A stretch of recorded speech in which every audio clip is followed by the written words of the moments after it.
Jangan di-skip dulu, siapa tahu video ini yang lagi kalian cari. 7 manfaat dan keutamaan puasa secara spiritual. Banyak orang tahu puasa itu wajib. Banyak orang tahu puasa itu menahan lapar dan haus. Tapi sedikit yang benar-benar memahami apa dampaknya bagi jiwa. Puasa bukan sekadar ibadah fisik. Ia juga itu perjalanan spiritual. Dan hari ini kita akan membahas 7 manfaat dan keutamaan puasa secara spiritual yang mungkin belum kamu sadari. Simak sampai akhir. Puasa membersihkan hati. Saat kita berpuasa, kita belajar menahan diri, menahan marah, menahan keinginan, menahan ego. Tanpa sadar, itu seperti proses detoks untuk hati. Hari yang biasanya penuh emosi, perlahan menjadi lebih tenang.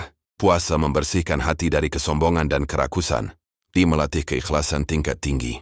Puasa adalah ibadah yang paling tersembunyi. Orang lain bisa melihat kita salat, orang lain bisa melihat kita sedekah. Tapi puasa, tidak ada yang tahu kecuali Allah.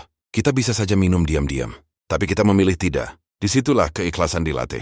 Puasa membentuk integritas spiritual, mendekatkan diri kepada Allah. Saat berpuasa, hati lebih lembut. Doa terasa lebih khusyuk, air mata lebih mudah jatuh. Zikir terasa lebih dalam, karena saat fisik dilemahkan, jiwa justru dikuatkan. Puasa membuka ruang sunyi antara kita dan Allah. Harus mengendalikan nafsu. Nafsu adalah sumber banyak masalah. Marah berlebihan, ambisi tanpa batas, keinginan yang tidak terkendali. Puasa adalah latihan pengendalian diri. Kalau kita mampu menahan yang halal saat puasa, seharusnya kita lebih mampu menahan yang haram setelahnya.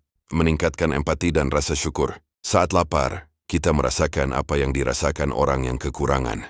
Kita sadar bahwa makanan yang biasa kita anggap remeh adalah nikmat luar biasa. Puasa membuat kita lebih bersyukur, lebih peduli, lebih ringan untuk berbagi.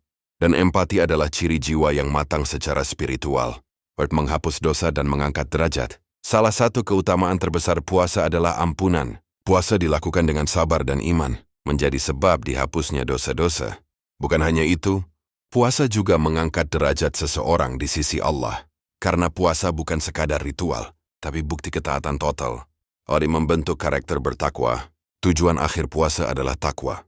Takwa berarti sadar bahwa Allah selalu melihat. Puasa melatih kesadaran itu setiap hari. Saat sendirian, kita tetap taat. Saat tidak diawasi, kita tetap jujur. Itulah karakter orang yang bertakwa. Jadi sekarang pertanyaannya, apakah puasamu hanya membuatmu lapar? Atau membuat jiwamu tumbuh? Puasa bukan sekadar menahan makan. Itu adalah proses pembentukan jiwa. Kalau kamu ingin puasa yang lebih bermakna tahun ini, tulis di komentar. Saya ingin puasa yang menguatkan jiwa. Dan jangan lupa subscribe agar kita bisa terus belajar dan bertumbuh bersama. Semoga puasa kita bukan hanya ibadah tahunan, tapi perjalanan spiritual yang mengubah hidup.